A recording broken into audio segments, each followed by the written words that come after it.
and today I'm going to introduce adding and subtracting with decimals. Two main things I need you to remember as we are working. Our number one rule in math is make it fair.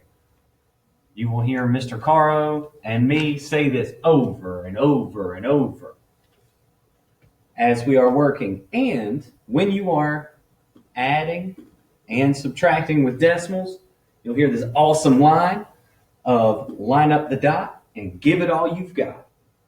We'll jump into a couple practice problems and I'll show you how you can use these two phrases.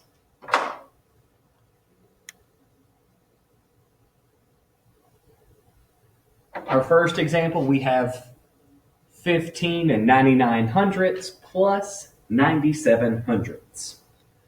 Before I jump in, I want to share something. That number has a 0 in the ones place, and it's not there to confuse you or just look weird. That 0 is actually there to kind of give you a heads up of, hey, this number has a decimal right there, and we don't want you to miss it. So the first thing is line up the dot. So we'll take our first number here, 15.99, and you'll write that number. What we're going to do is stack these numbers up to add. So that phrase I told you, line up the dot and give it all you've got. What we're going to do is, what I mean is get your decimal lined up. You're going to go ahead and put the decimal for decimal 97. Go ahead and put that underneath. This way it's all lined up, and you can just bring the first number in decimal land is a 9. The next number is a 7. And then you put your 0 that's in the ones place. And then I told you we would use make it fair. We'll put a 0 placeholder here to keep everything nice and lined up and make it fair. Now all we have to do is add. 9 plus 7 is 16. Write your 6. Carry your 1. Here I see a quick 10, and I think adding with tens is a whole lot easier. So if I see a quick 10 I do that. And what I mean is 9 plus 1 is 10, and 10 plus 9 is 19. So I'll write my 9, carry my 1. Right here, it is very important that you bring your decimal down. You got it lined up, so go ahead and put it here, or else you're going to forget it, and your answer is going to be way different. 5 plus 1 is 6, and 1 plus nothing is 1. 16 and 96 hundredths. Next, we'll look at a subtraction example. This one looks wild. We have 10 minus 7 and 89 hundredths. So we're going to start here with our first number. Our first number is 10. And then you're like, well, Mr. R, you said, what about the line up the dot thing? How am I going to do that? What you need to know is that every number has a decimal. You just can't always see it. This is where knowing place value city is going to help you out. You have to know that that decimal, that security guard, separates whole number land and decimal land, which means it's right after the ones.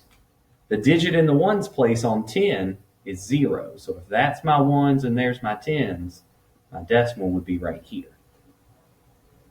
So I'm going to put my decimal on 10. And our phrase is line up the dot and give it all you've got. So go ahead and get your decimal lined up for 7.89. In decimal land, you have an 8, then a 9. In whole number land, you have a 7. Okay, well, there's the line up the dot. Now we've got to make it fair. We can add placeholder zeros as long as we don't start changing what street these numbers are on. For 10, I can put zeros in decimal land and I'm good. I'm not changing the streets for anything. And I can put a 0 here. Now I'm going to subtract. 0 minus 9. I actually can't do that without ending up in negative number land, which we're not going to go there in 5th grade. So we have to go borrow.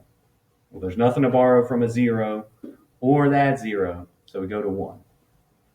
That 1 will become a 0. And this first 0 becomes a 10, but it's got to send help down. so it will be a 9. The next 0 would be a 10, but we've still got to send help down, so it would be a 9. That 0 is now a 10, and help is where we need it. 10 minus 9 is 1. 9 minus 8 is 1. When you're adding or subtracting, bring your decimal down. 9 minus 7 is 2, and 0 minus 0 is 0. 2 and 11 hundredths.